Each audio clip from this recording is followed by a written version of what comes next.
Wala haula wala quwwata illa billah. Asyhadu la ilaha illallah wahdahu la syarikalah, asyhadu anna Muhammadan abduhu wa rasuluhu la nabiyya ba'da. Mari kita awali kajian kita ini dengan baca basmalah. Bismillahirrahmanirrahim. Puji syukur kita panjatkan kepada Allah Subhanahu wa taala yang masih terus memberikan nikmat yang tak terhingga kepada kita.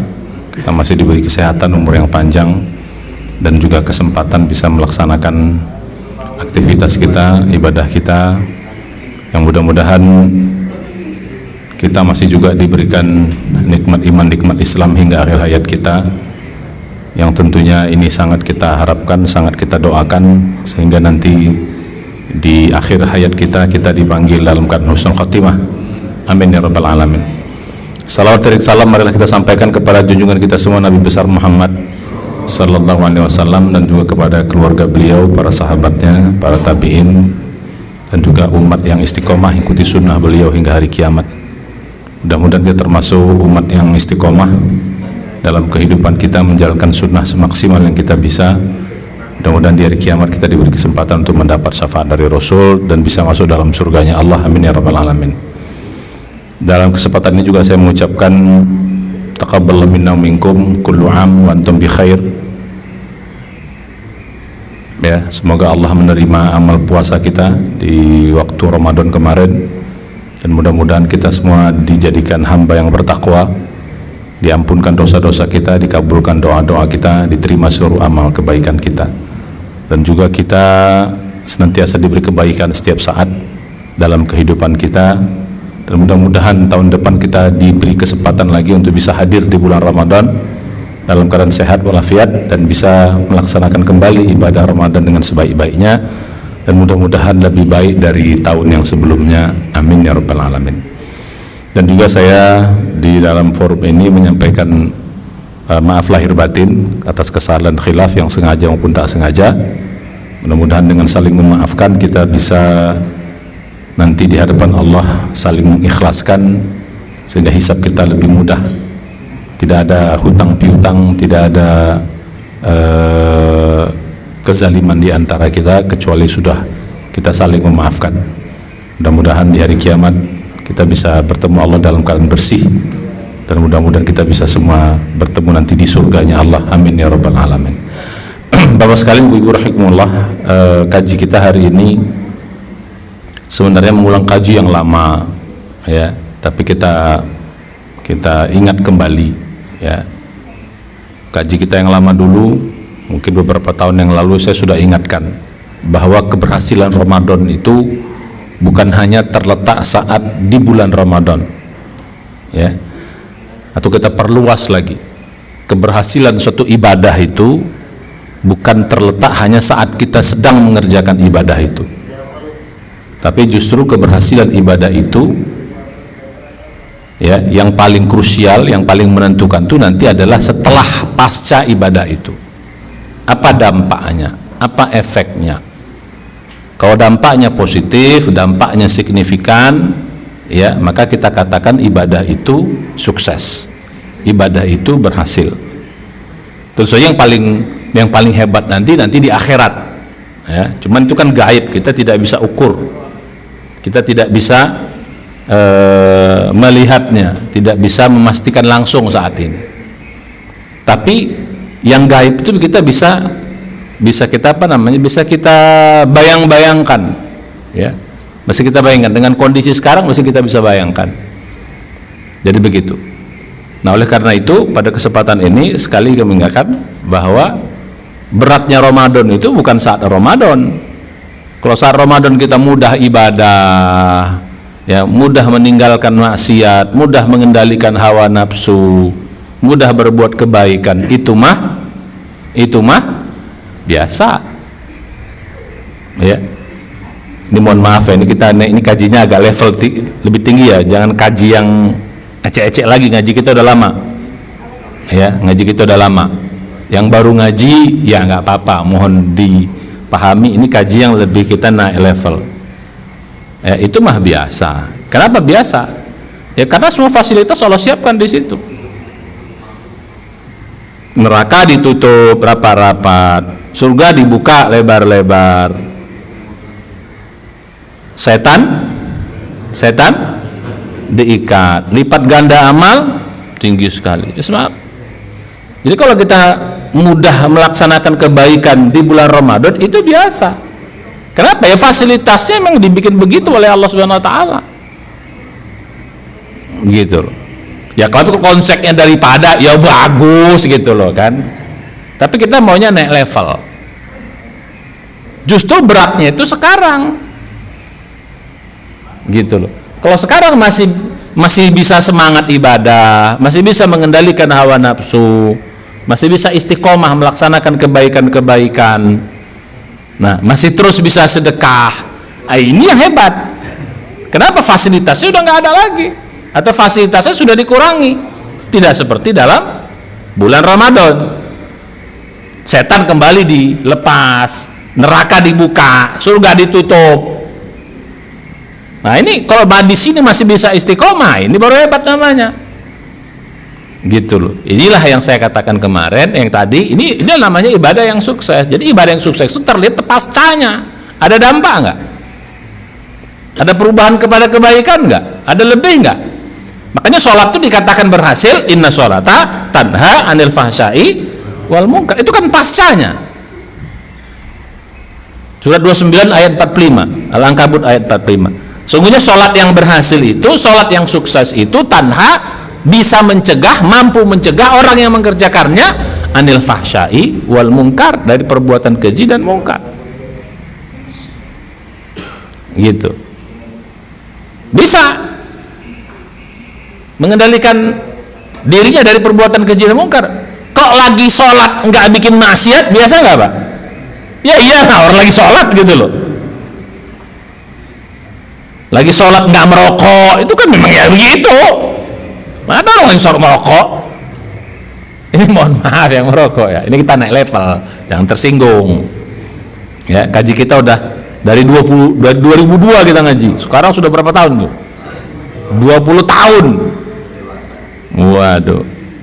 Ini kalau udah ibarat sekolah udah level apa itu? 20 tahun tuh. SD 6 ya, sampai SMA 12, kuliah 4 tahun 16, tambah S2 2 tahun 18, udah dokter nih 20 tahun nih. Jadi begitu. Nah, jadi keberhasilan ibadah itu, kita keberhasilan ibadah haji bukan saat nikmatnya kita ibadah di sana, di tanah suci, bukan. Itu salah satunya, tapi belum menentukan. Yang menentukan pasca haji gimana, setelah kembali ke tanah air gimana, terjadi perubahan nggak ke arah kebaikan yang lebih baik. Kalau terjadi perubahan, itu hajinya sukses. Tapi kalau sama saja, balik tak balik, istilah kita back to basic, antara sebelum dan setelah, itu berarti ibadah hajinya kita katakan belum sukses. Ya kalau Ramadan oke lah, masih bisa tahun depan. Kalau haji kan selesai sekali dalam seumur hidup. Makanya satu-satunya ibadah yang disuruh sempurna itu cuma haji. Wa atimmul hajja wal umrata lillah, disuruh sempurna. Kalau yang lain kerjakan, dirikan. Itu yang lain. Salat dirikan. Wa atu zakah. Wa aqimus shalah wa atu zakah. Tunaikan zakat. Diwajibkan kerjakan puasa, diwajibkan Ramadan, puasa di bulan Ramadan. Tapi kalau haji, wa atimmul hajja. Kenapa? Haji itu sekali harus sempurna dia. Gitu. Nah, balik kita pada Ramadan. Nah, jadi indikator keberhasilan Ramadan kita yang kemarin itu sekarang kita lihat nih di 11 bulan berikutnya nih, gimana nih? Kalau masih tetap bisa semangat ke masjid, semangat ngaji, semangat ibadah, semangat meninggalkan keburukan, dosa, semangat bisa mengendalikan hawa nafsu, berarti Ramadannya sukses. Kalau enggak, berarti belum sukses. Ya kalau tadi kata, kalau bisa tahun depan, ya tahun depan juga belum tentu kita bisa sampai, belum sampai umur belum tentu. Banyak Ramadan yang lalu kita. Siapa yang ngobrol-ngobrol tuh? Hah? Yang di atas tolong jangan ngobrol ya, bisi-bisi aja. agak terganggu gitu. Ya jadi begitu. Ya, jadi keberhasilan Ramadan itu ya pasca Ramadan ini. Jangan sampai kita termasuk orang yang Ramadanion. Apa Ramadanion tuh? Ramadanion itu di Ramadan bagus, habis Ramadan ya selesai semuanya. Ramadan rajin ke masjid, habis Ramadan gak lagi rajin ke masjid. Ramadan rajin ibadah, ya kalau tarawih mungkin gak ada lah pasca Ramadan. Tapi kan ibadah-ibadah masih yang ada yang rutin-rutin. Nah jadi gitu. Nah balik kita kembali kaji kita yang dulu, bahwa ini sekarang beratnya adalah sekarang di perjuangan. Nggak usah takut masalah lipat ganda amal, Pak. Kalau Ramadan itu lipat ganda amalnya karena memang di situ waktunya Ramadan itu di situ. Tapi sekarang bisa lebih tinggi juga Allah berikan. Kenapa? Karena beratnya. Amal itu kan lipat gandanya tergantung macam-macam variasi, Pak. Penggandanya itu tergantung. Pembobotnya, kalau istilah kita pembobotnya itu tergantung pada macam keikhlasan, kesulitan. Orang pakai jilbab di Indonesia dengan orang pakai jilbab di daerah-daerah minoritas, walaupun sama pekerjaannya mungkin atau sama juga cara mengerjakannya dan sebagainya, tapi beratnya kan beda, resikonya beda. Ya tentu saja nilai di sana lebih tinggi. Nah kira-kira gitu. Jadi pengali di sana lebih tinggi. Kenapa? Ya, karena beratnya. Jadi pengali itu macam-macam, Pak. Ada gara-gara waktu, ada gara-gara tempat. Ya misalnya sholat di Masjidil Haram dengan sholat di sini ya beda. Gara-gara apa? Pengalinya. Ya gara-gara tempat. Tempat di sana di Masjidil Haram 100.000 kali, Masjid Nabawi 1.000 kali sholat di sana. Nah misalnya begitu. Ada karena sulitnya itu disebut. Jadi sedekahnya orang miskin dengan sedekahnya orang kaya ya walaupun jumlahnya sama ya nilainya beda. Ya orang kaya menyumbang 10.000 itu mah bahasa kitanya gampang banget gitu. Tapi kalau orang yang pas-pasan 10.000 itu sudah kelebihan duit dari harta semuanya, oh itu nilainya lebih tinggi karena perjuangan lebih berat. Nah jadi gitu, kembali kepada yang tadi. Nah sekarang saya katakan pada pelajaran kita yang bulan Ramadan kemarin, bahwa tantangan terberat dalam kita menjalankan tugas-tugas kita itu ada tugas ibadah, tugas khalifah itu adalah hawa nafsu. Itulah yang kemarin Ramadan mesti kita kendalikan. Makanya Ramadan itu bulan training center, bulan latihan.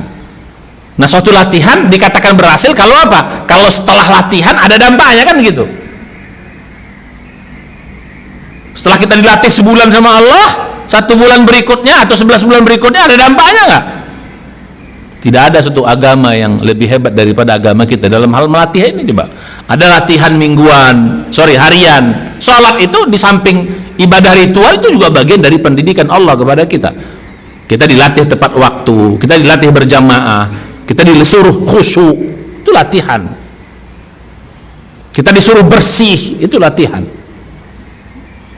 Kita disuruh fokus pada akhirat kita, itu latihan. Jadi salah satu fungsi ibadah itu di samping dia adalah taqarrub ilallah, mendekatkan diri, salah satu fungsinya adalah dia latihan pendidikan Allah kepada kita. Ada latihan mingguan, Senin Kemis kalau puasa, Jumatan. Ada latihan bulanan, ya misalnya 13, 14, 15 kalau dalam hal puasa. Dalam hal puasa Ramadan tahunan, sebulan kita digembleng. Bayangin sebulan digembleng dengan seluruh ibadah ada di situ. Nah kalau sebulan digembleng ini, setelah ini kurang ada dampaknya, berarti gemblengannya kurang. Jadi yang berat itu sekarang ini melaksanakan nilai-nilai Ramadan di sini ini. Maka saya katakan tadi bahwa tantangan terberat kita dalam hal ibadah, tujuan kita kan kita pelajarin lalu. Tujuan kita di dalam hidup ini adalah ibadah. Yang kedua tujuan kita adalah menyebarkan rahmat Allah kepada seluruh makhluknya. Karena kita ini khalifah. Nah, tantangan terberat dari itu adalah hawa nafsu.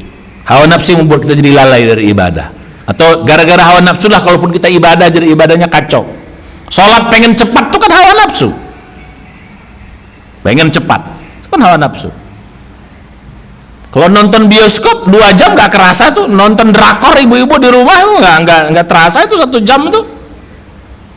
Tapi kalau sholat lebih aja imamnya sedikit loh, lama kali pun ustadz itu, lama kali. Ini kan hawa nafsu semua.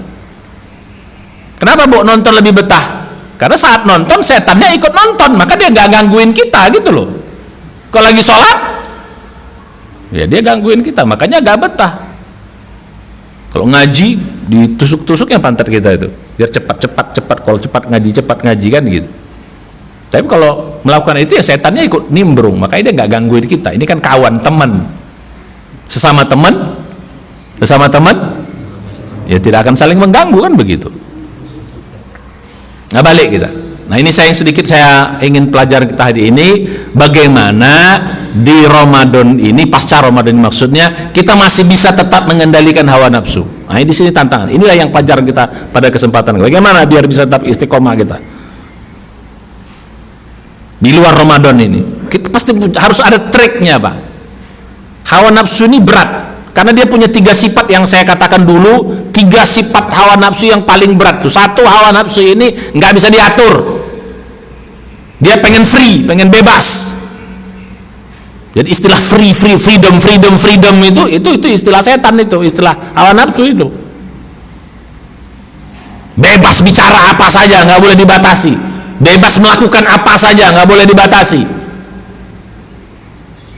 Freedom of speech, wah katanya. Freedom of X, apa istilah lagi itu?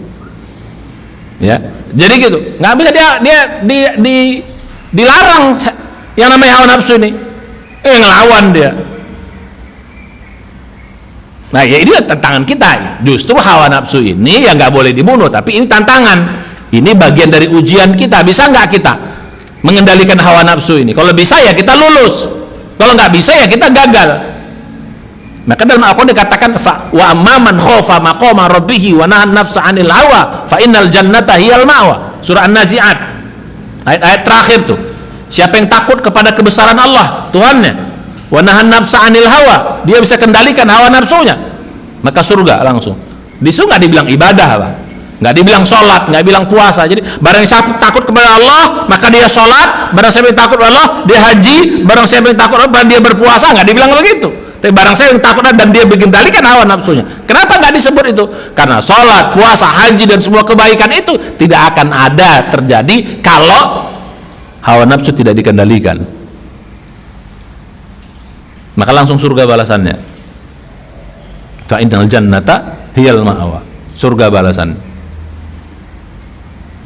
Nah jadi tantangan terbesar kita itu hawa nafsu ini, karena di dalam kita pikir kita itu, hawa nafsu itu adalah kita. Tidak, hawa nafsu bukan kita.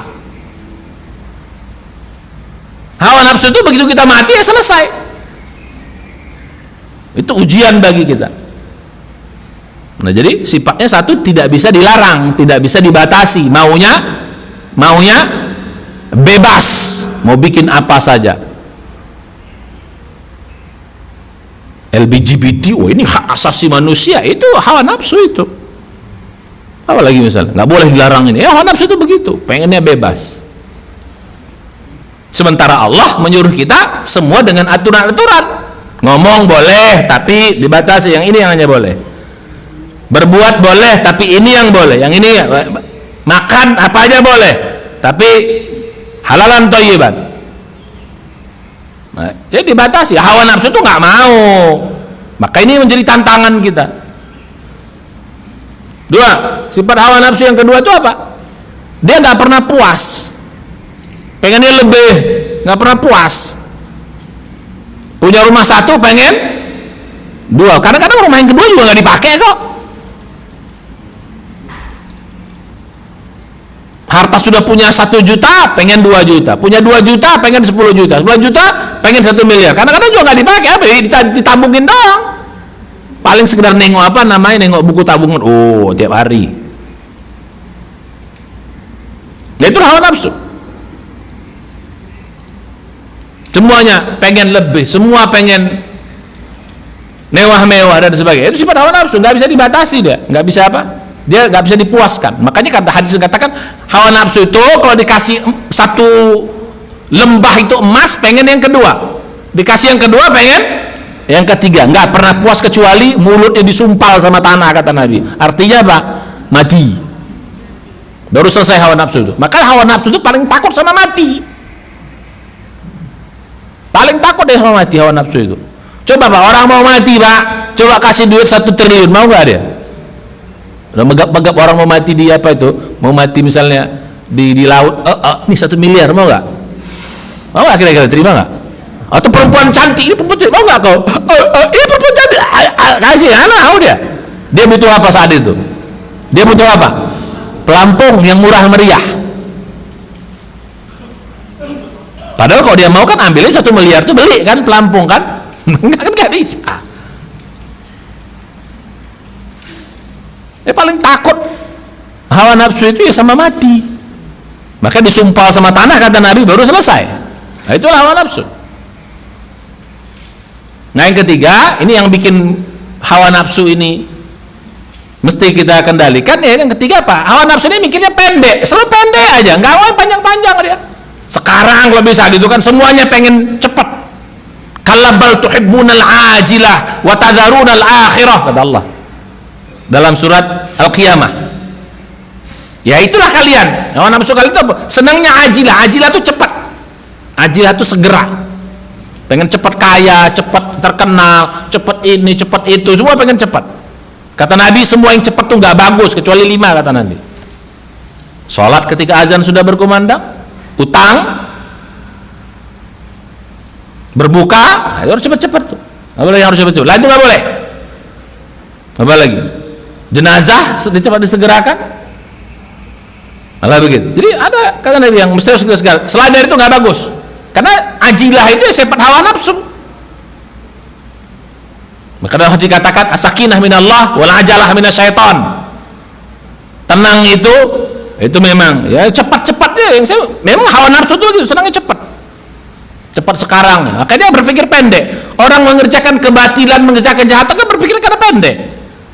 Jadi hawa nafsu ini berpikirnya pendek, nggak bisa dipikir panjang. Maka salah satu tantangannya nanti bagaimana kita bisa mengendalikan hawa nafsu ini. Jadi orang berpikir pendek itu karena semua gara-gara hawa nafsu.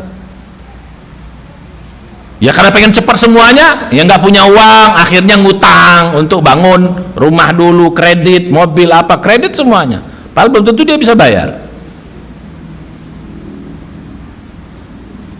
Semuanya pengen cepat. Nah kalau nggak bisa ngutang, nyuri, ya kayak begitu kan. Pengen ini nggak bisa ngutang, beli nggak bisa, ngutang nggak bisa, nggak ada lagi orang mau ngutangin. Akhirnya apa? Ya nyuri, korupsi dalam konteks jabatan, nipu, na'udzubillah. Itu kan semua gara-gara hawa nafsu. Jadi hawa nafsu itu berpikir pendek. Ini yang membuat kata Allah Al-Quran, kendalikan hawa nafsu. Karena kalau kau akan tersesat dengan hawa nafsumu itu. Wala tattabi'il hawa, kata Allah dalam surat ke-20, surat 38 ayat 26. Surat wala tattabi'il hawa, jangan kau ikuti hawa nafsumu. Fayudillaka an sabilillah, maka pasti dia akan menyesatkan kau dari jalan Allah. Jadi hawa nafsu yang 3 yang berat ini akan tersesat kita. Maka kendalikan. Jadi siapa yang bisa mengendalikan hawa nafsu, maka selamatlah dia. Siapa yang tidak, ya rusaklah dia. Nah, balik pada gaji kita. Nah, kalau gitu gimana supaya hawa nafsu ini tetap terkendali? Kalau Ramadan, insya Allah mudah. Kenapa? Fasilitasnya begitu. Bangun malam, bangun sahur mudah nggak Pak di Ramadan Pak? Sekarang? Oh, berat kali rasanya. Baca Quran mudah nggak Ramadan? Mudah. Sekarang agak berat lain. Nah, jadi kalau sekarang pahalanya, kemarin pahalanya gara-gara yang waktunya Ramadan, ya sekarang pahalanya bisa tinggi juga. Kenapa? Karena beratnya, karena tantangannya, karena godaannya.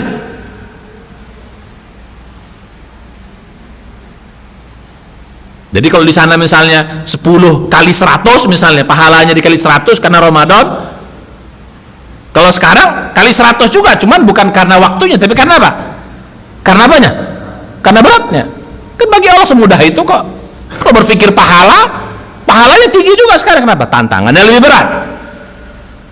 Mana lebih berat? Musuh dilepas atau musuh diikat kalau dalam bertarung? Ya musuh dilepas lah. Kalau kemarin kan setannya diikat. Ya walaupun ada juga orang yang setan yang nampak, yang berkeliaran. Jadi kalau ada Ramadan masih orang bikin maksiat tuh setan-setan yang nampak itu. Setan itu kan ada dua, minal jinnati wan nas. Yang diikat tuh minal jinnatinya. Yang wan nasnya nggak diikat. Ya, yang berkeliaran itu ya wan nas semua tuh. Yang setan-setan nampak semua itu. Ya cuman jangan diomongin, Pak. Ya, tersinggung.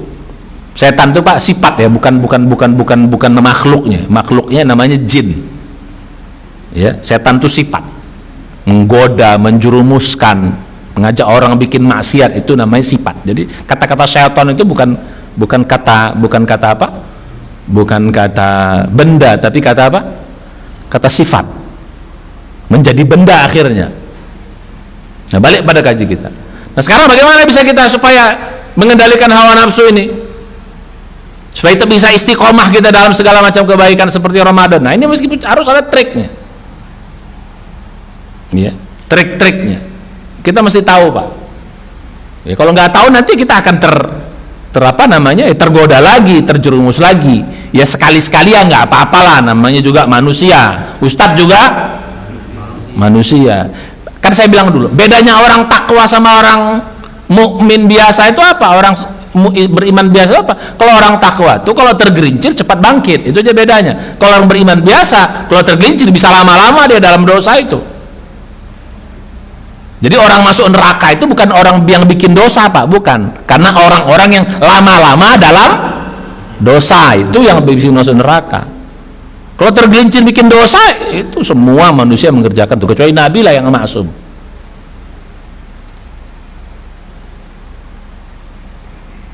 Ya gitu. Wa kanu yusirruna 'alal hintil 'azim. Wa kanu yusirruna 'ala hintil 'azim. Mereka masuk neraka itu gara-gara apa? Ya gara-gara mereka berlama-lama dalam dosa yang besar itu. Yusirruna itu berlama-lama, terus-menerus dalam dosa. Akhirnya itu membuat mereka jadi masuk neraka. Itu kan dalam surat apa? Surat Waqiah itu. Wa ashabus shimal gitu kan. Fi samun hamin wa zillim biyahmum la baridi wala karim.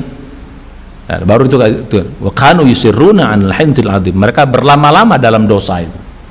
Itu yang buat mereka masuk neraka. Nah, jadi balik pada kaji kita. Ya, jadi bagaimana caranya bisa kita mengendalikan ini di dalam kondisi pasca Ramadan? Nah, yang pertama, Pak, ini bekal aja. Ini kita mengulang kaji, mungkin banyak yang lupa. Ya, bukan berarti saya udah jago, saya juga terus. Kita namanya nggak ada yang jago istilah di sini. Tetap semuanya harus berjuang. Yang ustadz nggak punya hawa nafsu, ustadz paling gede hawa nafsunya. Ya, lebih gede tantangannya. Setannya pun setan kelas ustadz juga kan gitu.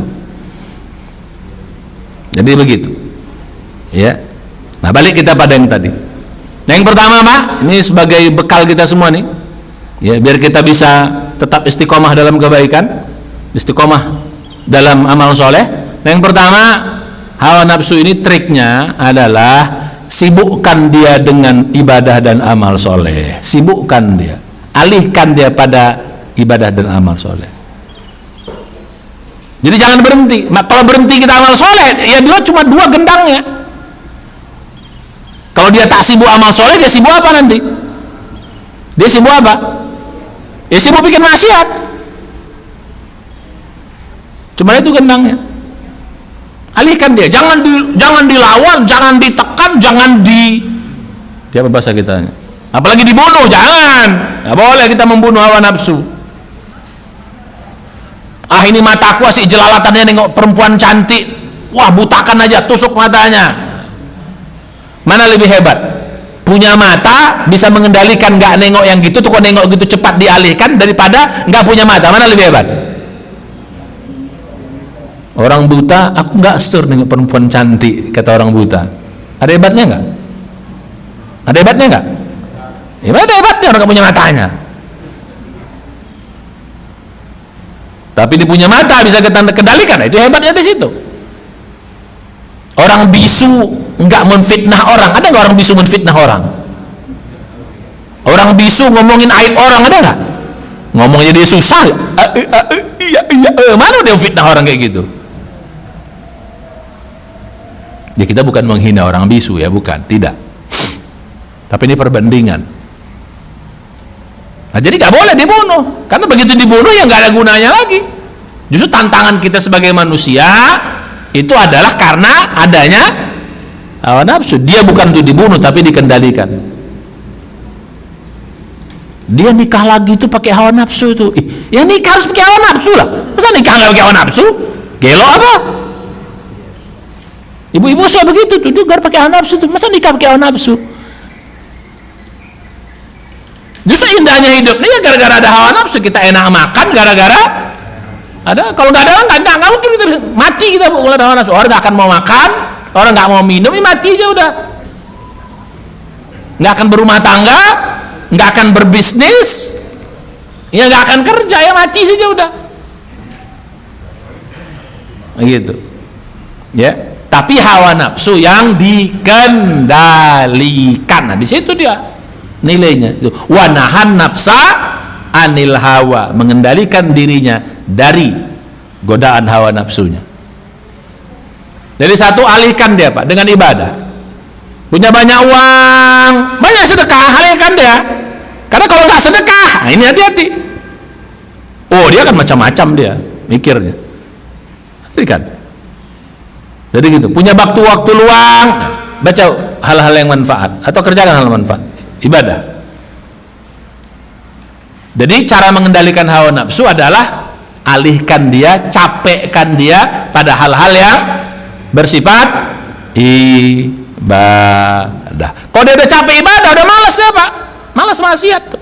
Kalau Bapak udah capek ngaji, kita udah capek ibadah, udah malas tuh kita bikin yang kayak gitu-gitu tuh.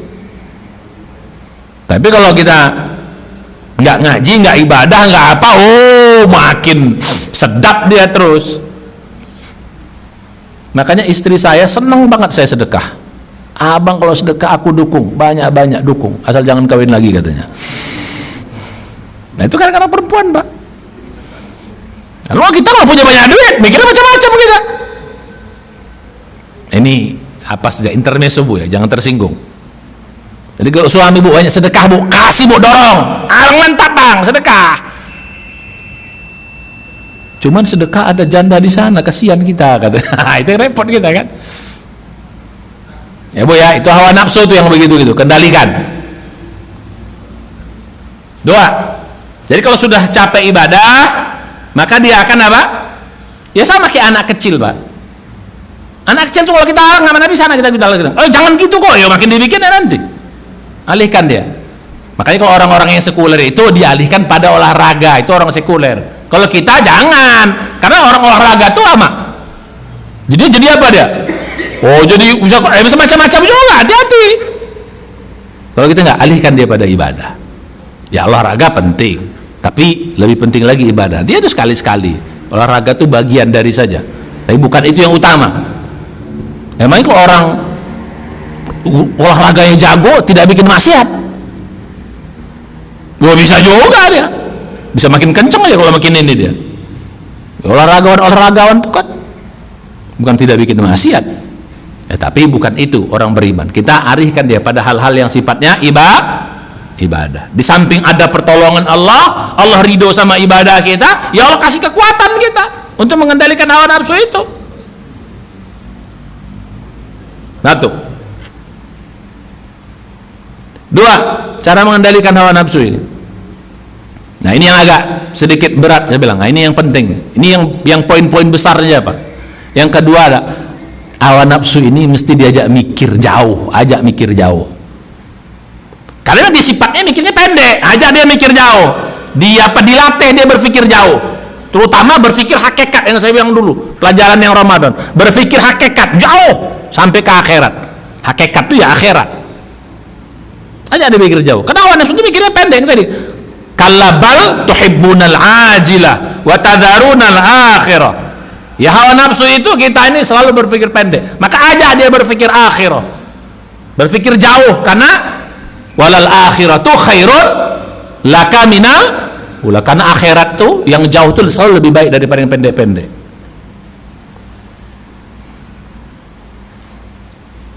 ada anak-anak, ya 10 anak-anak diuji Pak, 10 anak-anak diuji, jadi dikasih makanan gitu, kesukaan dia, nih makanan ini,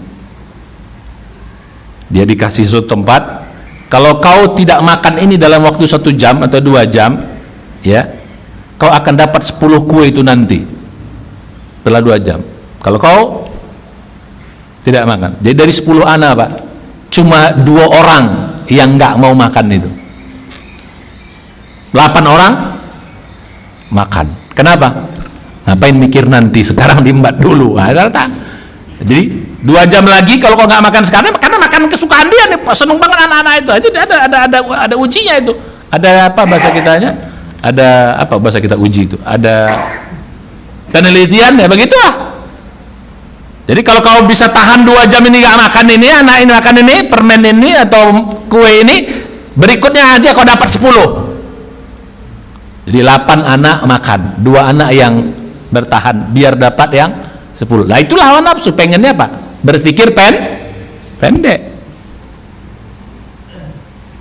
Itu aja baru di dunia, belum lagi disuruh mikir nanti akhirat. Nah kita kan mau duduk di sini kan gara-gara kita berpikir apa? Maunya kan enaknya kan tidur atau lari pagi atau apalah gitu kan.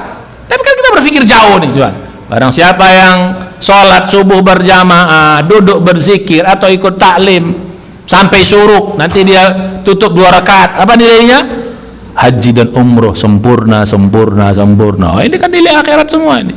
Malah nyampe akal ini. Hawa nafsu mana mau yang begini? Jadi ajak dia berpikir hakikat, ajak dia berpikir jauh sampai ke akhirat. Nah kalau gitu akan mudah kita kendalikan. Karena hawa nafsu itu nggak mau dia. Hawa nafsu, kalau kau begini nanti.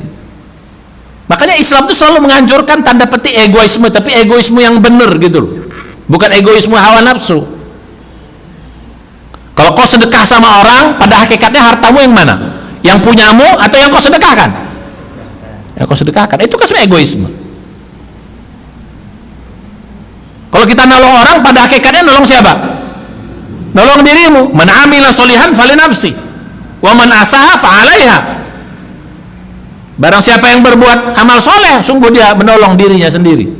Wa man asaha, barang siapa yang berbuat jahat, ya fa'alaiha, sungguh kejahatan itu diri sendiri. Sebenarnya kita egois, tapi egois yang benar. Kalau kau tolong orang, pada hakikatnya kau menolong dirimu. Karena kata Nabi, barang siapa menolong saudaranya, maka Allah akan selalu menolong dia, baik di dunia maupun akhirat. Jadi kalau kita nolong orang, pada hakikatnya bukan nolong orang, hakikatnya apa? Kita menolong. Ya jadi ajak saya yang tadi berpikir hakikat, berpikir jauh, hawa nafsu. Nah ini mesti dilatih, dan rata-rata manusia, kebanyakan manusia nggak mau melatih ini. Rata-rata senangnya mikir pendek.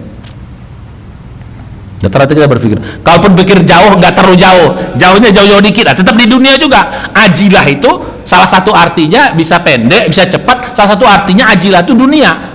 Ya dunia itu kan pendek. Makanya dunia dikatakan dunia itu kata dana. Dana itu artinya apa? Dana itu artinya dekat. Mengapa orang mau investasi? Ya investasi ini, investasi dalam arti bisnis. Pengen untung kapan? Nanti. Di mana? Ya di dunia juga. Ya, itu investasi dunia. Tetap juga pikirnya pendek. Kan banyak orang Pak gigih Pak dalam berjuang. Oh kalau ini, wah gigih dia. Tahan dia ini, tahan menderita. Ya, supaya dia bisa juara. Tahan ini biar dia dapat itu. Tapi rata-rata semua tetap dunia. Kalau kita enggak, ada itu tapi berpikirnya jauh, bukan hanya dunia tapi akhirat sana jauh. Sampai akhirat kita berpikir. Karena itulah hakikat yang sesungguhnya. Yang kedua, jadi cara mengendalikan hawa nafsu, ajak mikir. Bagaimana cara mikir? Kan saya bilang dulu Pak, kita jarang kita. Malah mikir tuh, makanya zikir tuh bagus Pak. Tapi zikir yang benar ya, jangan zikir ngejar target ya. Coba duduk 1 jam, dapat berzikir. Ya zikir apa? Astaghfirullah, subhanallah, alhamdulillah. Coba berzikir begitu, 1 jam saja duduk. Makanya mengapa kita disuruh habis subuh sampai syuruk berzikir, ya? Bukan baca Quran tapi berzikir. Walaupun baca Quran itu bagian dari zikir, tapi yang paling pas itu sebenarnya berzikir langsung gitu. Subhanallah, astaghfirullah, atau apa berzikir. Karena di balik zikir itu kita nanti akan berpikir. Ada renungan-renungan. Maka zikir itu paling bagus sambil merenung. Alladzina yadhkuruna Allah qiyaman wa qu'udan, terus apa? Wa 'ala junubihim. Itu sifat apa sih? Itu sifat orang yang mikir. Coba dalam surat ketiga Ali Imran, ya, ayat 190 sampai 191, lanjutannya seterusnya sampai 194.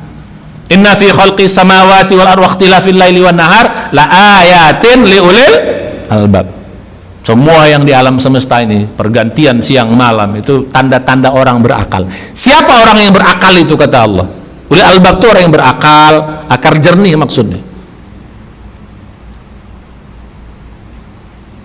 Alladzina yadhkuruna Allah qiyaman, orang yang senantiasa berzikir dalam qiyaman, berdiri, wa qu'udan, dalam keadaan duduk, wa 'ala junubihim, dalam keadaan berbaring, wa yatafakkarun, selalu bertafakkur dia, wa yatafakkuruna fi khalqis, berpikir terhadap kejadian alam semesta ini, kejadian seluruh amal-amal. Baru apa ujungnya? Rabbana ma khalaqta hadza batilan. Ada kesimpulan, ya Allah, ternyata semua keciptaan yang hebat, nggak ada yang sia-sia.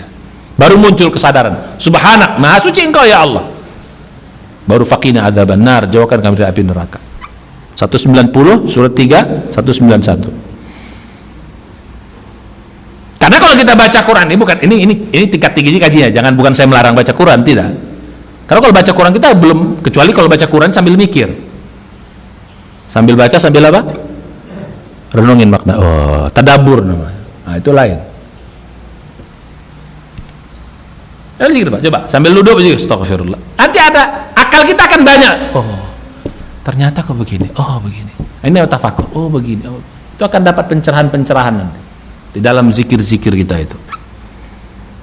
Zikirnya ke Allah, ininya jalan akalnya. Hatinya ingat Allah, akalnya memikirkan apa?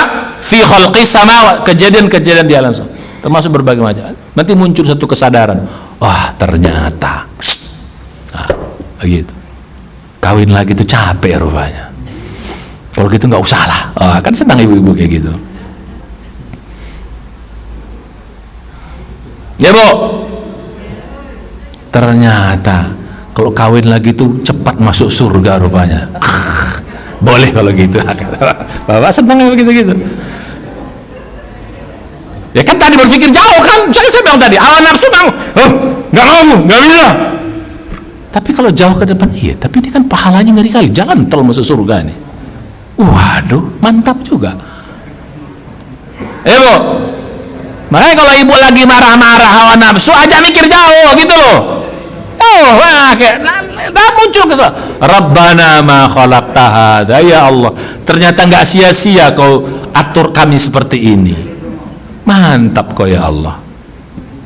Tapi kami pengen jalan yang, nggak mau jalan yang itu Ustaz, jalan yang ini aja. Itu hawa nafsu gitu, bisa begitu kadang-kadang. Ya Bu ya. Ini tingkat tinggi Bu ya. Ini level kita udah naik kajinya, bukan level orang biasa lagi nih. Jadi aja mikir jauh, aja berpikir hakikat. Karena hawa nafsu selalu berpikir pendek, berpikir dunia. Kalaupun panjangnya tetap dunia juga. Ya, tetap saja ada dunia. Investasi dia banyak-banyak ke bidang ini, investasi di sini, investasi di sana. Ya itu rata-rata dunia. Tapi kalau sedekah itu investasi apa? Oh itu sana. Bukan di dunia kita dapat kok, kata Allah. Jangankan orang beriman, orang kafir pun kalau dia bersedekah tetap di dunia Allah balas lebih baik. Tapi di dunia. Makanya ahli-ahli, orang-orang kaya-kaya itu rata-rata ahli sedekah semua tuh Pak. Dibayar di dunia sama Allah. Cuman apa di akhirat dia nggak dapat apa-apa. Ya kenapa dia nggak dapat di akhirat? Ya karena dia tidak pernah berinvestasi untuk Allah. Itu kan adil, fair. Kau berinvestasi untuk duniamu ya dikasih dunia. Kalau kita kan investasi bukan dunia. Ya kalau kita pun biar orang beriman, kalau dia sedekah nilainya pengen dunia, dunia aja nggak dapat, akhirat dia nggak dapat juga. Kenapa kau sedekah? Ya biar rumahku laku, biar rezekiku ditambah. Jangan begitu. Biar aku sedekah ya supaya dengan itu aku nanti makin kaya, ya nggak bisa begitu. Itu dunia berarti. Tapi kalau aku bersedekah mencari Allah, mudah dengan sedekahku ini ya boleh. Dengan sedekahku ini Allah bantu aku, lalu gitu. untuk mudah dalam rezeki. Allah bantu aku untuk mudah dalam. Allah bantu, lari kita ke Allah gitu loh. Nggak boleh langsung. Jadi hawa nafsu mesti diajak apa, Bu? Ajak apa, Bu? Mikir jauh, hakikat. Jangan ajak kompromi, Pak. Mikir jauh, bukan kompromi. Ya, itu insya Allah akan berpikir dari kita. Ini cara berpikir benar tuh begini. Maka kata Nabi, orang pinter itu bukan orang yang cerdas dalam dunia. Orang pinter tuh orang yang mempersiapkan hidupnya buat setelah mati. Itulah orang pinter. Itu berpikir hakikat namanya. Jauh pandangannya. Itulah orang pinter. Yang berpikir pendek-pendek ini dia pinter apa? Tahu aja bodoh hitungannya. 2. Ya, jadi hawa nafsu itu mengendalikannya apa? Cara berpikir, kalau aku kerjakan ini, oh nanti kau masuk KPK, itu masih dunia. Kalau itu kau ditangkap polisi, masih dunia. Banyak orang kerja aja, KPK kan bisa kita atur. Polisi kan agak apa, masa polisi nggak bisa kita mainkan? Bisa begitu. Akhirnya bikin dosa juga. Ya karena takutnya cuma takut dunia, takutnya cuma takut. Kalau takut akhirat, kalau kita mau udah jadi, Pak. Coba kita mau nyolong, mau nipu, ingat ya Allah nanti di akhir di hisabnya, aduh, nggak jadi kita bikin itu barang. Apa kira? Nggak jadi. Apa aja coba? Kita bikin masjid, coba mikirnya jauh, nggak jadi. Jangankan menzalimi orang lain, menzalimi binatang pun nggak berani kita. Menzalimi binatang nggak berani, Pak. Ya, apalagi manusia, apalagi membunuh, waduh. Menzalim nggak berani. Menceritakan aib orang, berpikir hakikat. Yang rugi siapa? Yang rugi siapa kalau cerita aib orang? Kita. Kenapa? Ya pahala kita buat dia. Jadi kalau kita cerita dosa, kita ngasih pahala sama dia. Dia ongkang-ongkang kaki, dapat pahala dia. Kalau pahala kita udah habis, dosa dia kita ambil. Makanya membunuh itu paling tinggi, top dosanya itu gara-gara apa? Gara-gara kalau kita bunuh, seluruh dosa dia kita ambil, seluruh pahala kita sama dia. Ya, seluruh dosa dia kita ambil, seluruh pahala kita buat dia. Karena dia kan tidak bisa apa lagi? Tidak bisa berbuat amal soleh lagi kan? Ya makanya amal soleh kita kasih sama dia. Ya dia nggak bisa bertobat lagi kan? Maka seluruh dosa kita ambil. Ngeri. Gak jadi kita menzalimi orang lain. Kata Nabi, barang siapa yang mengambil tanah sejengkal, jengkalnya tanah orang, di hari akhir, gak jadi kita pagar kita naik. Sekarang pagar naikin gini lewat, nggak berani kita, walau sedikit. Kalau berpikirnya hakikat. Bapak-bapak mau kawin lagi, wah ini kalau istriku terasa terzalimi, dituntut di akhirat, kayak jadilah, biar aku dapat bidadari di surga nanti. Udahlah, gak jadi, Bu, gak jadi itu barang.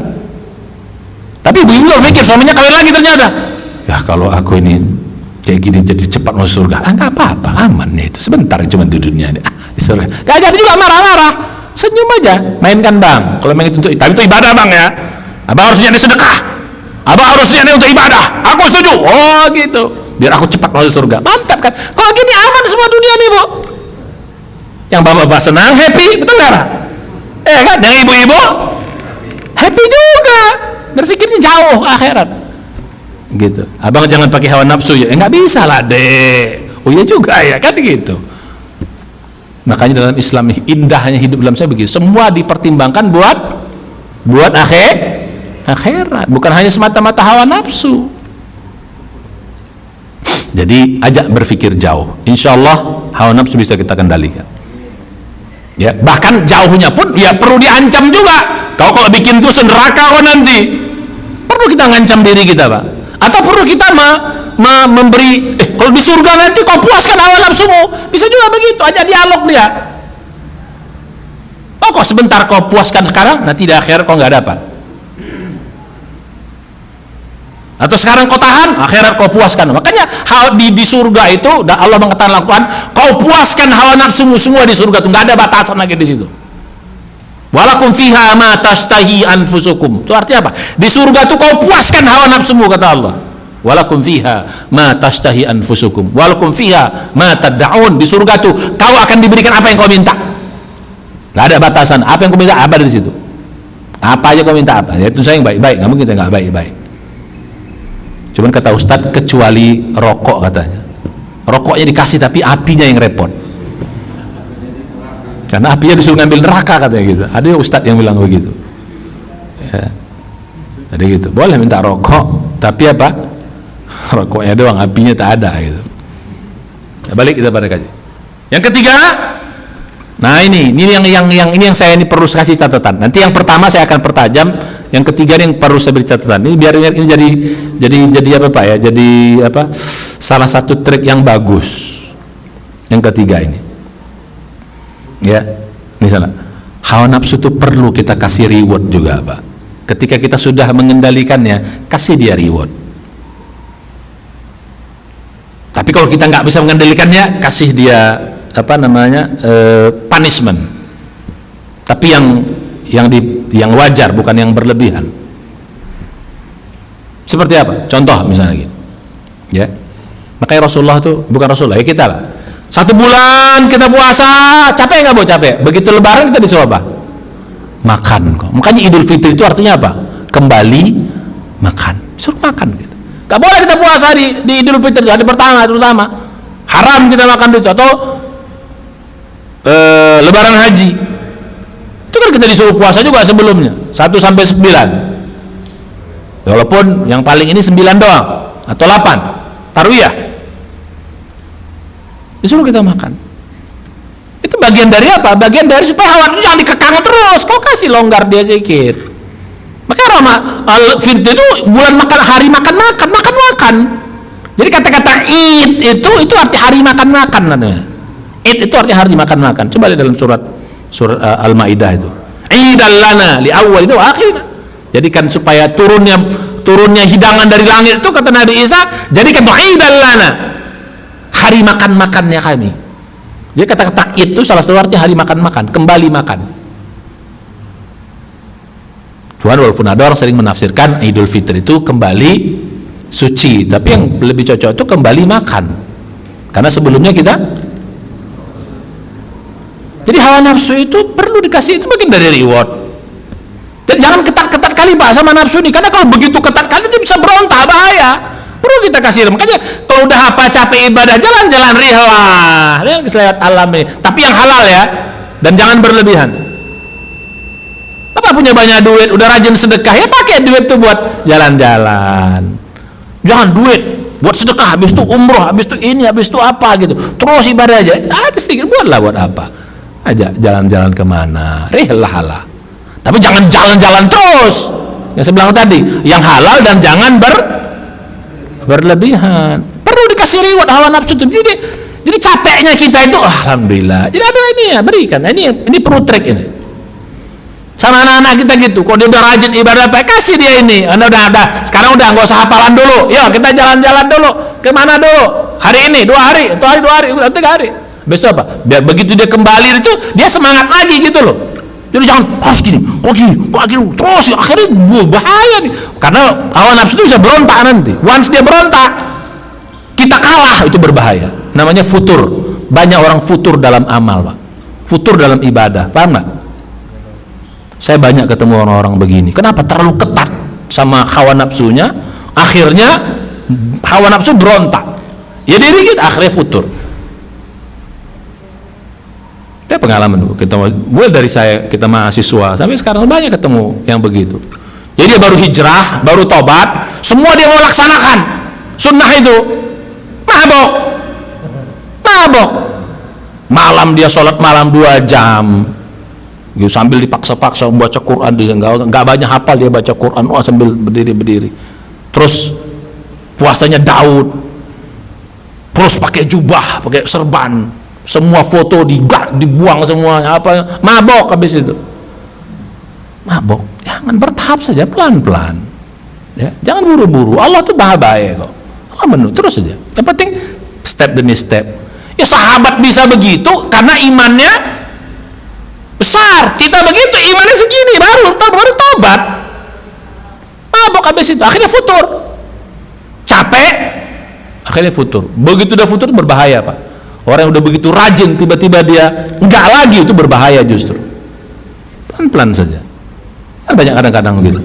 Tobat, ajak istri, kau pakai cadar kau, anak kau begini kau, melawan nanti anak tuh, melawan istri itu. Oh, diam di muka kita, diam dia, di belakang lawan dia.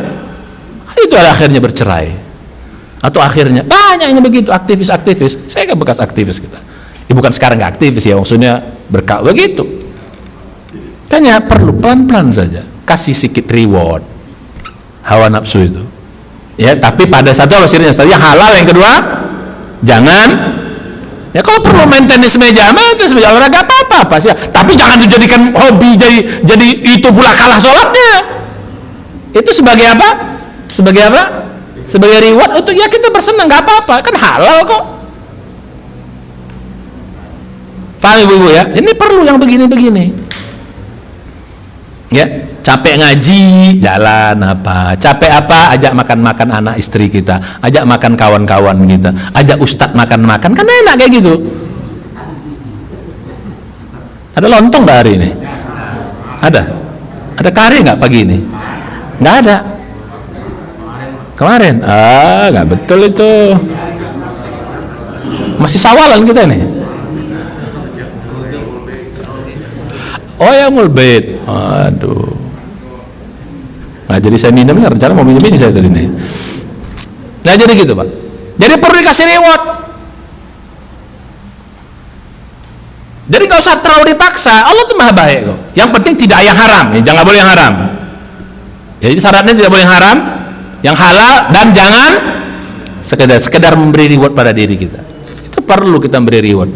Ibu-ibu istilahnya apa? Istilah kita me time. Nah, ada istilah me time. Ada nggak istilah me time tuh Bu? Tahu ya? Perlu reward. Ya ada duit sedikit. Ibu bercolek lah sedikit di rumah tuh Bu. Ada duit, beli yang bagus-bagus. Ada duit, kecuali nggak ada duit. Soleh ibu-ibu sedikit. Pakai baju yang cantik, pakai yang seksi. Tapi di rumah, yang di luar. Apa-apa. Ibu agak gini-gini sedikit nggak apa-apa. Beli reward buat ibu.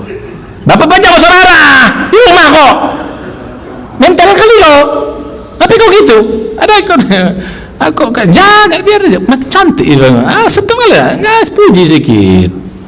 Biar senang ibu-ibu tuh. Itu dalam konteks reward. Nah, punishment juga bisa begitu. Umar bin Khattab tuh pernah dia lalai lihat kebunnya sampai sholat asarnya terlambat hampir maghrib, itu kebunnya disinfakkan semuanya. Dan itu ceritakan dalam Al-Quran. Cerita Nabi apa? Nabi Sulaiman. Ya, cerita Nabi Sulaiman itu surat 38, surat Shad, mulai ayat 30 sampai ayat 32. Ya. Wa wahabna li Sulaiman Daud li Sulaiman ni'man abdu innahu awwab. Idh udu alaihi bil asil Safiyatul Jiyad. Ya, jadi ketika Nabi Daud itu sedang di waktu sore, di waktu asar, dia main kudanya dia. Bil asis Safiyatul Jiyad. Dia bilang apa? Qala inni ahbabtu hubbal khairi an dzikra. Sampai aku lupa ingat. Sibuk aku ngurus hobiku ini, gitu loh. Akhirnya apa? An dzikri rabbi. Aku lalai dari ingat Tuhan. Hatta tawarus bil hijab, sampai matahari hampir terbenam. Jadi nabi apa? Ini nabi, kita bicara nabi tuh, bukan manusia biasa ini, nabi. Sibuk hobinya apa nih? Nabi Sulaiman nih. Kuda. Bagus kuda raja, bayangin, cakep. Sampai hampir terbenam matahari, dia belum sholat asar. Begitu dia sadar, David apa? Ruddu alai, bawa kemari semua kuda-kuda itu. Fatafiqa bisuq wal a'naq, dipotong semua kuda-kuda, lehernya sama kaki potong, perlu begitu Pak. Tuh lihat tuh, ya, surat berapa? 38 Shad, 30, 31, 32. Yang tinggi itu 31, 32-nya. Ya. Jadi gitu. Walaupun kadang-kadang kalau terjemahan diusap, bukan diusap, itu dipotong. Ya, dipotongnya dikorbankan, diserbu. Dia apa? Ya, perlu. Jadi kalau kita sudah terlalu lalai, oh ini kurang ajar nih hawa nafsu. Kau bikin aku lalai kok nih, biar ini udah sedang yang banyak-banyak. Kepada kebaikan. Lalai apa sudah? Hukum dengan apa? Sholat malam 2 jam jadinya, atau gaji atau apa gitu. Tapi jangan sampai yang membahayakan ya. Nggak boleh. Jadi perlu yang begitu-gitu. Kita perlu apa namanya mengini diri kita juga. Hati-hati kau nanti gara-gara kau ini. Jadi hawa nafsu itu perlu apa? Diberi apa? Reward dan punishment. Tapi punishment itu juga sifatnya dua. Satu, jangan yang membahayakan, ya, jangan yang merusak. Ya, tapi sesuatu yang tadi. Ya, jadi gitu. Nah, jadi bayangkan Bu, kalau sekarang kita kayak gitu kan, sibuk main tenis meja, lupa sholat ini, akhirnya apa? Tenis mejanya dijual. Wah, mantap. Ya gitu. Daripada jual, infak saja boleh. Aku kasih duit. Ya, tenis meja di sini. Ya, ini nggak apa-apa. Jadi mengapa namanya? Supaya hawa nafsu itu terkendali. Nah, sekarang sudah dapat 3. Saya pengen balik yang pertama, ya, sebagai kata kunci. Nah, ibadah ini pun perlu kita ini Pak, perlu variasi supaya hawa nafsu ini jangan apa namanya? Pertrek gitu loh. Ya. Yang pertama, prinsipnya ibadah ini yang wajib kerjakan sempurna. Bagus, the best. Yang wajib. Apa yang wajib contohnya? Sholat 5 waktu harus the best. Ya, kalau puasa Ramadan ya jelas, atau haji the best. Kalau yang kan kalau sholat kan yang wajib kan cuma harian kan cuma sholat. Ya. Yang kedua, kalau yang sunat cari mana yang kau enjoy dan bisa istiqomah. Kau bisa enjoy mengerjakan dan kau bisa istiqomah. Jadi karena amal itu Bu, yang dilihat itu satu ikhlasnya, kedua istiqomahnya.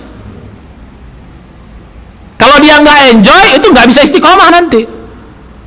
Apa saja, Bu, Bapak, sahabat Rasulullah, para sahabat tuh amalnya ratusan bahkan mungkin ribuan. Nggak bisa kita contoh semuanya. Yang sunat pilih mana yang kau enjoy, dan masing-masing orang bisa beda-beda Pak, bisa beda-beda. Yang sana gampang sholat malam, yang sini sholat malam setengah mati. Ya, maksudnya di sini bukan orang sini, gitu ya, kelompok yang lain lah. Jawab, Ustaz, bukan. Tiap mau sholat malam bertarung sama alarm terus, bikin 3 grade, matikan yang ini lah. Dan tiap hari kayak gitu, berarti itu bukan fak kita.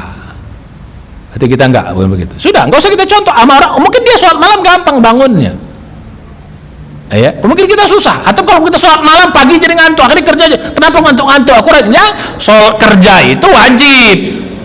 Jangan gara-gara sholat malam kerja kita menjadi terganggu. Akhirnya ngantuk-ngantuk. Kenapa ngantuk? Sholat malam, nggak boleh begitu.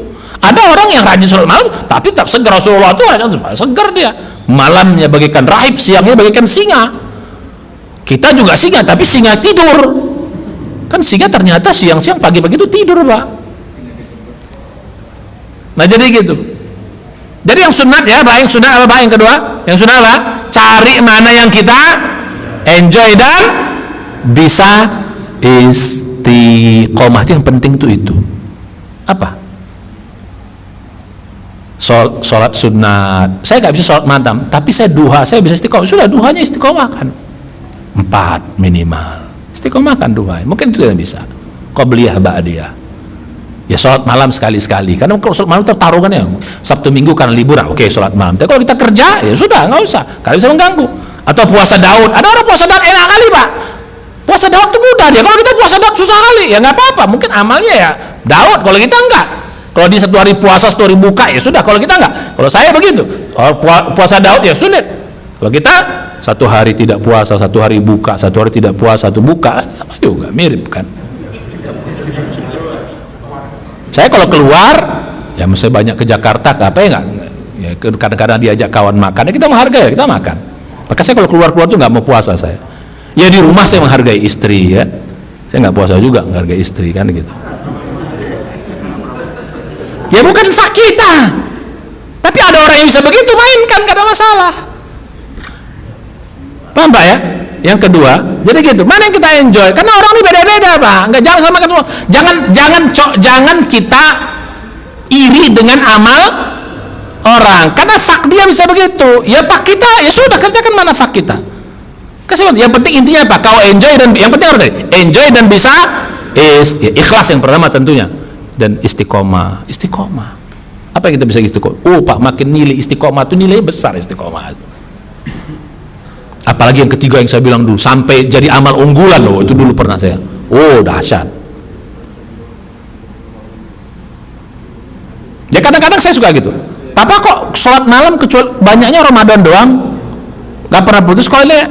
Papa kau kalau malam aku banyak tidak Pak. Kalau nggak Ramadan itu suruk tuh ngantuk. Sebelum suruk tuh buat ngantuk, nggak bisa zikir, nggak bisa zikir apa namanya, nggak bisa zikir mantap. Zikir ngantuk Anda nggak tahu tuh. Makanya saya kok nggak ngorban. Oh, saya malam kadang-kadang kalau lagi ada. Tapi apa? Ya, saya ini tahadus binikmat.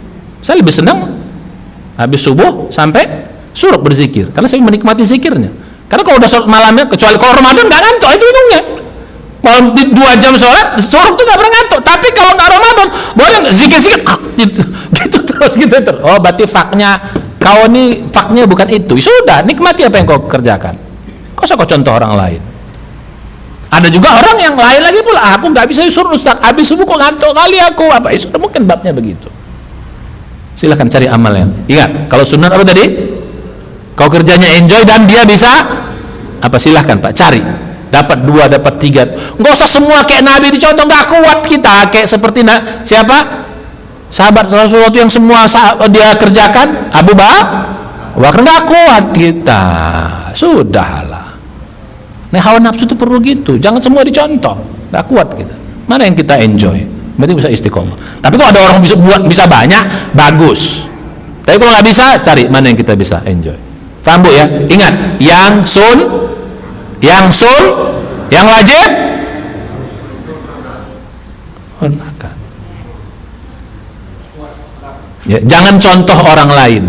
Dia enak di situ. Kalau kita bab kita nikmati apa kita bisa.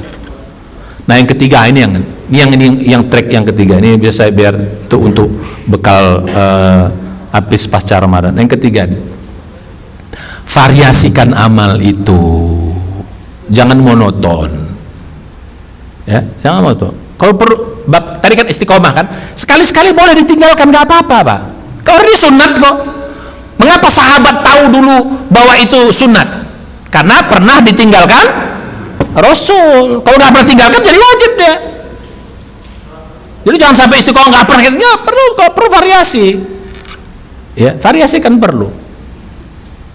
Contoh, ini kan variasi. Rajin suruk, tiba-tiba ngaji sudah nggak apa-apa, variasi. Ini kan aku udah suruh, orang ngaji dia di belakang muncul zikir. Ya ngaji malah lebih tinggi lagi nilainya. Menuntut ilmu hukumnya apa? Menuntut ilmu hukumnya apa? Fardu, wajib. Sedangkan zikir hukumnya apa? Sunat, kalah dia. Perlu variasi, nggak apa variasikan. Gitu loh. Tapi tetap jadi pindah amal, tapi amal itu menjadi variasi sehingga kita nggak bosan. Makanya Rasul mengatakan kalau kita lagi puasa diundang saudara kita makan, kita makan saja, nggak apa-apa. Pahalanya 2 kok. Kok puasa niatnya apa sih? Kita puasa niatnya apa? Cari doa Allah. Yang kedua apa? Cari pahala. Betul nggak? Betul. Nah, begitu kita buka, pahala 2 kata Nabi. Kau pahala pas saya dapat, pahala menyenangkan saudaramu kau dapat, double. Nah, kalau gitu masalahnya apa? Masalahnya apa? Kenapa nggak mau buka? Sayang. Tadi sayang. Loh, niatnya apa sih? Dikasih 2 kok milihnya 1. Kok nggak tahu gimana? Nggak tahu gimana? Loh, dari dulu ibu tahu kok. Banyak ustadz yang ngomong gini. Nah, karena kata niatnya apa? Ini kadang-kadang nih mau diet. Ya udah nggak mau lah kalau begitu. Campur diet soalnya. Pengen pahala, pengen ridho, plus diet. Nggak jadi tuh barang. Dan kalau buka nggak usah dibilang-bilangin, jadi nggak ikhlas. Ya tadi saya puasa ya, karena diundang saya buka. Bismillah. Nggak usah begitu. Diam aja, buka aja langsung.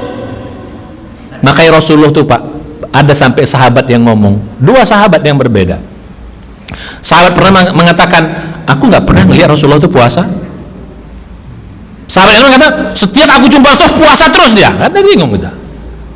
Bahkan sahabat termasuk juga istri Nabi. Makanya ada istri Nabi yang mengatakan Rasulullah tuh satu Zulhijjah sampai 9 tuh puasa terus. Tapi ada yang lain mengatakan nggak puasa terus. Kenapa? Ya terus begitu. Ketemu istrinya mainkan. Ada masalah sama dia. Makanya istri yang itu nggak pernah aku tengok puasa karena kami main terus. Misalnya begitu.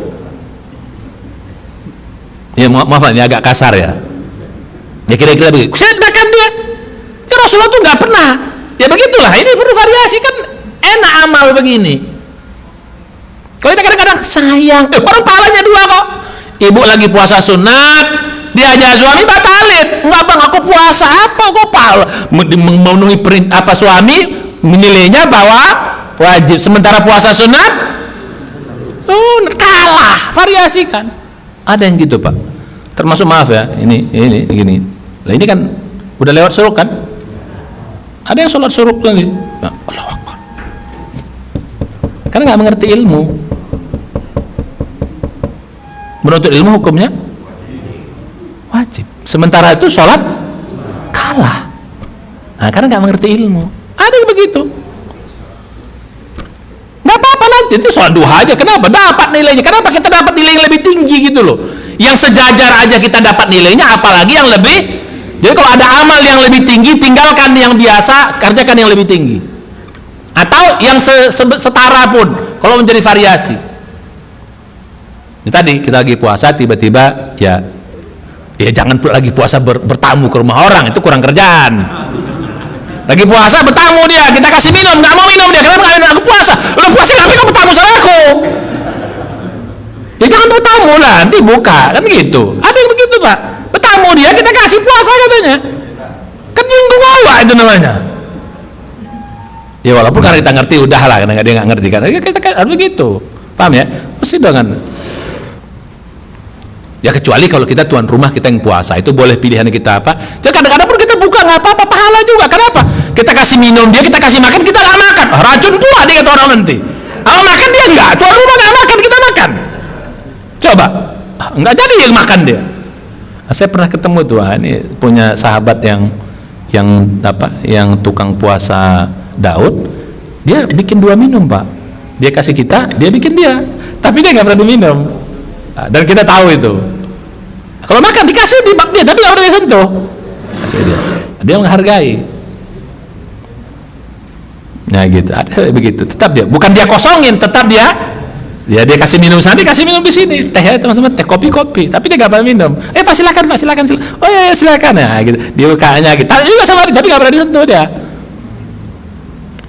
Itu juga dia menghargai juga. Nah, jadi balik kita pada yang tadi. Ya gitu bu ya. Jadi perlu variasi amal supaya jangan karena once kita bosan berbahaya. Jangan, nikmati saja. Maka saya kadang-kadang itu lagi berzikir ya. Jadi tiba-tiba ada teman duduk sebelah kita. Ustaz gini, ya udah ngobrol aja nggak apa-apa. Cuman kita jangan berzikir, kita pula yang ngajak orang ngobrol. Bukan, ini kita tiba-tiba ada orang, kita udah biasa, nggak ada masalah, yuk ngobrol aja. Kenapa ada masalah? Bawa gini, oh ya udah. Maaf ya, aku lagi zikir kok. Sana kau zikir kok, ganggu aja kau. Orang ibadah kok ganggu. Pergi ke sana, jangan, apain? Jangan ketat-ketat kali. Ya, termasuk juga kepada anak, kepada istri pak. Ya, kalau kita yang baru hijrah ini kan pengalaman pak, yang begini ini akhirnya bahaya. Baru hijrah, anak istri suruh hijrah, semua ketat, bahaya ini. Pelan-pelan saja. Allah tuh maha menunggu kita kok Ustaz. Gak apa-apa, Allah maha tahu kok. Tapi ini sunnah Ustaz. Ya sunnah kan, sunnah itu apa? Apa arti saya bilang? Sunnah itu artinya apa? Ada yang wajib. Jadi kalau wajib sempurnakan. Kalau yang sunat baru ini pakai cadar itu sunat. Yang penting bajunya bagus. Langsung hitam, langsung begini. Aduh, kau apa kau? Siapa? Nggak kenal kau. Siapa kau? Nggak kenal. Aku ini Ustaz. Oh, baru kemarin. Bukan kita ini. Ya sabar saja. Nah, kalau udah jauh, nggak apa-apa. Kan sunat juga.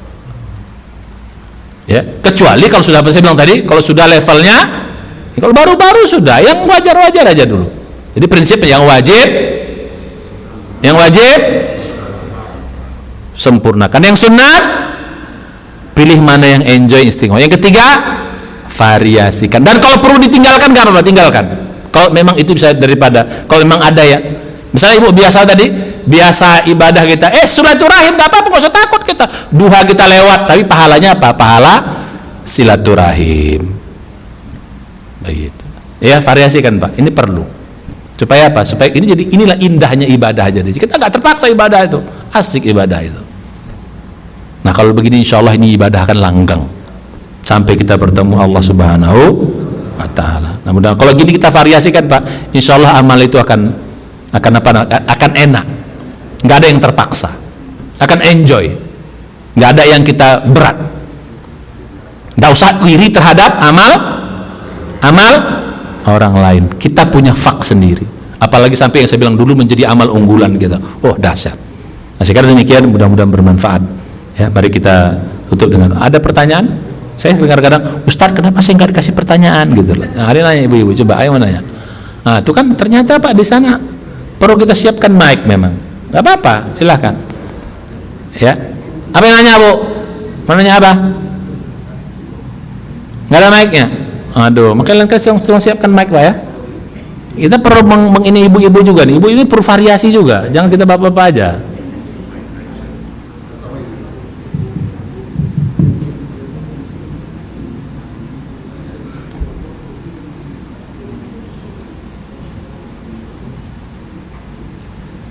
Ya silakan Bu. Ya, mudah-mudahan sedikit betah, ini kan kita baru mulai pengajian. Assalamualaikum. Salam, silakan. Assalamualaikum warahmatullahi wabarakatuh. Waalaikumsalam warahmatullahi wabarakatuh. Ustaz, ini pertanyaan saya di luar tema Pak Ustaz. Suka hati mainkan. Ya gini Pak Ustaz. Saya ada saudara jauh Pak Ustaz.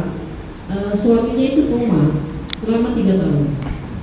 Koma selama 3 tahun dan anaknya dia seorang dokter Pak Ustaz. Cuma dia setiap menjelang hari raya dia pasang banner di depan rumahnya, tidak menerima kunjungan. Saya bilang kenapa? Alasannya si sehat ini akan membawa virus kepada yang si sakit. Bukankah orang sakit itu butuh support? Kalau ada yang besuk kan berarti dia ada doa yang mendoakan si sakit ini.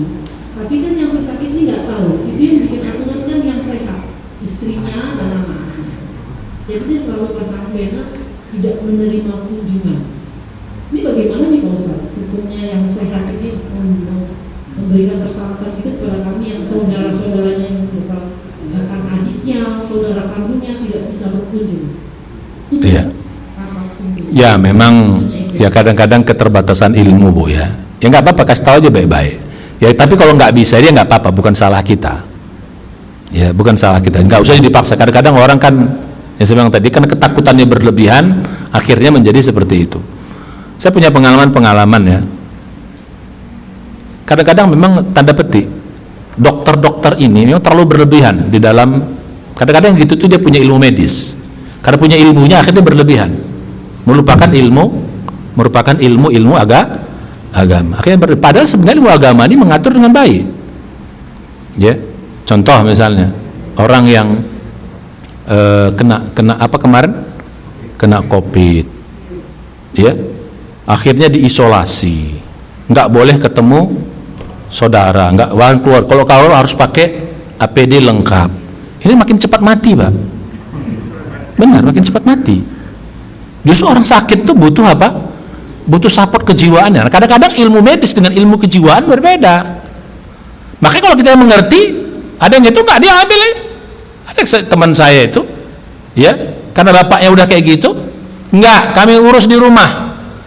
Meninggal kami yang ini. Sehat itu, nggak ada yang kena satu keluarganya COVID. Bapak pakai COVID berat. Kenapa? Kalau dibawanya ke ICU, dibatai semuanya. Nggak boleh berkunjung. Kalau berkunjung harus pakai APD, harus apa? Gimana? Begitu. Akhirnya kan orang di lalu ke stres. Ya, kalau dia koma mungkin nggak. Kalau ini stres. Ini kadang-kadang begitu. Ini perlu pencerahan. Ya, perlu pencerahan. Kadang-kadang ilmu-ilmu tanda petik yang mengerti itu, tapi kecuali orang yang beriman, dia boleh mengerti, dia kasih ruang. Ya, gitu. Ini kan ilmu itu harus pakai apa dan ya terus masalahnya apa? Kan yang penting bisa di setel bagus. Yang penting pakai apa namanya? pakai ini, cuci tangan, kan bisa kita atur. Dan karena berlebihan ya akhirnya, dan mengutamakan tadi dunia lebih utama daripada akhir. Padahal umur sudah ditentukan, sudah. Yang penting dia bisa silaturahmi, kita bisa doakan. Nah ini benernya begini. Cuman kan kita juga harus menghargai orang yang dia belum paham nggak? Gitu kan? Ya sudah, kita kasih tahu pelan-pelan. Orang yang koma itu menyadari nggak apa yang diperbuat orang yang sehat? Enggak. Nggak tahu ya. Oh ya. Namanya koma, Bu. Enggak, tapi itu dalam koma. Enggak. Ya nggak sadar dia, seperti orang tidur saja. Iya. Jadi gitu. Ya jadi gitu, Pak ya. Ya sudah, kalau gitu kita doakan saja. Kita kasih tahu baik-baik, kalau nggak bisa kita doakan. Ya, jadi antara kejiwaan berbeda dengan, jadi analisis kejiwaan, ya makin orang dijauhkan dari keluarga, ya kejiwaannya makin down. Sementara orang butuh dukungan apa? Kalau dokter-dokter yang mengerti, ya saya pernah baik ke dokter yang mengerti itu. Dia ada ngelihat ini udah nggak ada ininya, sudah Pak bawa pulang saja Pak, di apa aja di rumah, ditalkinkan di rumah, diatur di rumah. Karena kalau dibawa di ICU itu protokolnya ya nggak bisa semuanya, akhirnya nggak bisa dijaga keluarga, nggak bisa doakan, akhirnya meninggal ya banyak nggak tahu. Beliau dokter yang mengerti itu, udah Pak silakan bawa pulang. Ya, di apa namanya di ini saja. Ini penting dijaga. Ada yang itu dokter. Kalau enggak dibawa ICU akhirnya meninggal nggak ada yang tahu. Keluarga nggak tahu, nggak ada yang bisa menalkinkan, nggak ada yang dampingin, repot. Ya, jadi kadang-kadang begitu. Dunia medis itu kadang-kadang begitu. Maka kalau kita mengerti agama, ya dokter mengerti agama biasanya dia paham. Kita kasih tahu. Ya, karena apa? Saat orang sakaratul maut itu butuh apa? Butuh dukungan apa namanya? Talqin itu lebih bermanfaat bagi orang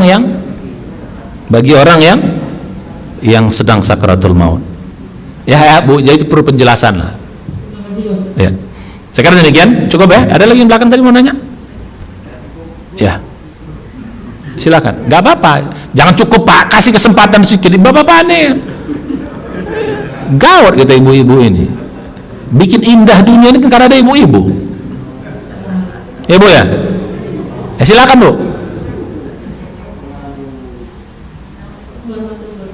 Assalamualaikum warahmatullahi wabarakatuh. Dikit dekat dulu. Ada pertanyaan yang terbatas.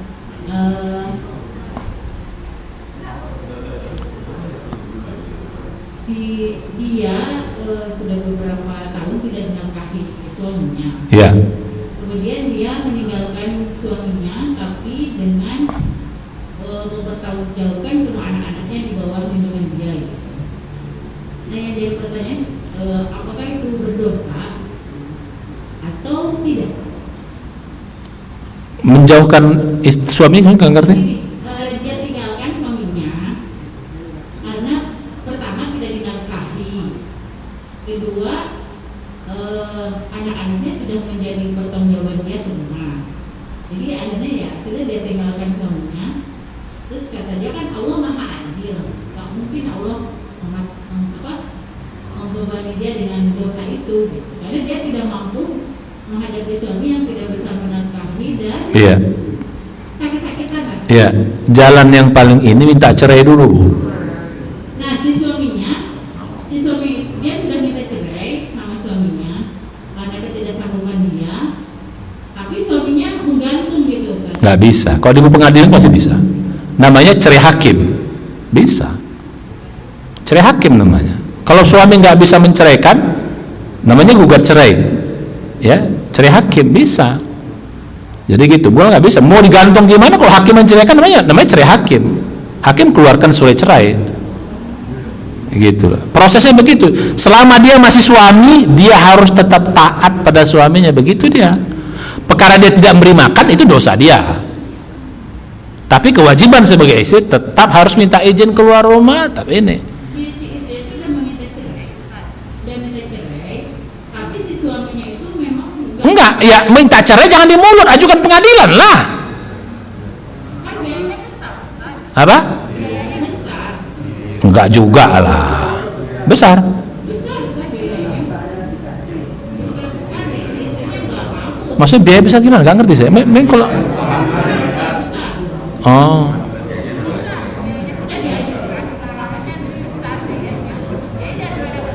Baru tahu saya biaya minta cerai itu besar ya.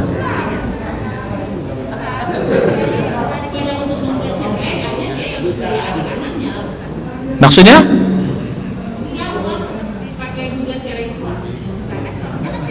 Oke. Baru tahu saya bahwa gugat cerai itu mahal ya. Enggak tahu saya. Kalau di zaman Islam itu enggak, Pak. Ya, jadi prosesnya dia menggugat cerai kepada pengadilan, terus pengadilan memanggil sekian kali tidak, terus akhirnya pengadilan memutuskan. Namanya cerai hakim. Ya, gitu. Ya, jadi gitu. Nah, itu proses, cuman kita kan nggak tahu ini kondisi ya, walau alam saya nggak tahu kondisi. Kalau yang ternyata biaya yang sampai mahal sekali ya, apa boleh buat lah. Ya, banyak bertobat aja kalau gitu dia. Ya, jadi begitu, banyak bertobat saja. Karena tetap tuh ya, suami tidak ngasih makan itu dosanya dosa dia. Tapi istri yang membangkang dengan suami dosa juga, bukan berarti membolehkan, gitu loh. Paham nggak maksudnya? Kecuali kalau dia sudah minta cerai, tidak ada hubungan lagi. Tapi kalau masih suami tetap minta izin, minta apa, gitu. Tidak membolehkan si istri membangkang dari suami. Nah, jadi gitu. Jadi masing-masing punya bab kewajibannya. Jadi bukan berarti istri boleh macam-macam hanya gara-gara suami yang begitu. Tetap dia berdosa. Ini tetap juga berdosa, gitu loh. Cuman karena kondisinya tadi saya bilang karena mahal nggak apa, walau alam saya tidak tahu. Ya sudah, mudah-mudahan Allah ampun, ya banyak taubat saja. Jadi prosesnya begitu ya. Yang betulnya apa? Gugat cerai itu yang paling betul. Sehingga dia apapun dia lakukan tidak perlu dia minta izin suaminya lagi. Paham ya? Ya sudah, kita doakan mudah-mudahan dikasih kemudahan lah. Saya kira demikian. Mari kita baca hamdalah dan doa putus majelis. Subhanallah, syadallah anta, astagfirullah. Ya, mari nanti habis setelah ini kita setelah sholat syuruk, bukan syuruk, sholat duha, ya kita saling bersalam-salaman, saling memaafkan. Saya kira demikian. Assalamualaikum warahmatullahi wabarakatuh.